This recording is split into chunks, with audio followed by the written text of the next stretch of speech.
നിങ്ങളുടെ ഒരു കാര്യം പറയാനുണ്ട്. ഇന്നലെ രണ്ട് കൈകൾ ഇങ്ങനെ കൂർത്ത രണ്ട് കൈകൾ, ഒരു വിരൽ ഇങ്ങനെ കൂർത്തിരിക്കുന്ന രണ്ട് കൈകൾ ഇങ്ങനെ നിൽക്കുന്നതാണ് കണ്ടത്. ഇപ്പം ഇന്നലെ തന്നെ എല്ലാവർക്കും അത് മനസ്സിലാക്കണം. അല്ലു അർജുൻ്റെയും അറ്റ്ലി സംവിധാനം ചെയ്യുന്ന പുതിയ പടത്തിൻ്റെ ഇതാണ്. അങ്ങനെ ഇന്ന് ഫസ്റ്റ് ലുക്ക് പോസ്റ്റർ വന്നേക്കാണ്. പടത്തിൻ്റെ പേര് രാക്ക. അതിൽ ആ വില്ലൻ ക്യാരക്ടറായിട്ടുള്ള അല്ലു അർജുൻ്റെ പോസ്റ്ററാണെന്ന് വന്നിരിക്കുന്നത്. കിംബോയ്ക്ക് വളരെ പെരുത്തിഷ്ടമായി. അതിരടി പൊളിയടി ഐറ്റമായിരിക്കും ഇത്. അതാണ് രാക്ക. ഒന്ന് കണ്ടു നോക്കിയാലേ അറിയാവൂ. എന്നാ ഹെവി ഐറ്റം.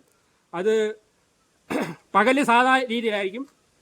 ഇതിൽ 3 ക്യാരക്ടറുണ്ട്. ഒന്ന് വില്ലനും അച്ഛനും മോനും. അവരൊക്കെ പകല് സാധാ ക്യാരക്ടറും, രാത്രിയിലാണ് ഈ രൂപം മാറുന്നത്. ചെന്നായയുടെയോ അതാ വലിയ ആൾക്കുരങ്ങ് പോലത്തെ ഇതൊക്കെ ഉണ്ടല്ലോ, അതിൻ്റെ ഏതാണ്ട് രൂപമാണ് മാറുന്നത്. ഭയങ്കര കൂർത്ത കൈകളും ഭയങ്കര രോമങ്ങളൊക്കെ ഉള്ള കൈകളൊക്കെയാണ്, ശരീരമൊക്കെയാണ് കാണിക്കുന്നത്. മനുഷ്യനെ പോലത്തെ ഇതൊക്കെയാണ്, മുഖമൊക്കെയാണ് കാണിക്കുന്നത്.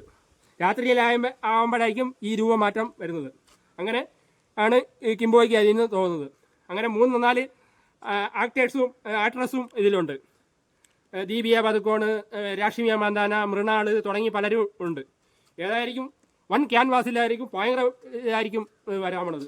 തെലുങ്ക് സിനിമയെ പുളാൻ കൊള്ളിക്കുന്ന ഐറ്റമായിരിക്കും ഇത് വരാൻ പോണത്. എന്തൊക്കെയായാലും ഒരു അതിരടി ഐറ്റം തന്നെ ആവട്ടെ. അല്ലു ആൻഡ് അറ്റ്ലി മൂവി ഈ കാണാൻ കിംബോയി വെയിറ്റിങ്. കൊള്ളാം. എല്ലാവരും കാണുക. എല്ലാവരും ഇതിനെ പറ്റിയുള്ള അഭിപ്രായങ്ങൾ പറയാം. ഓക്കെ.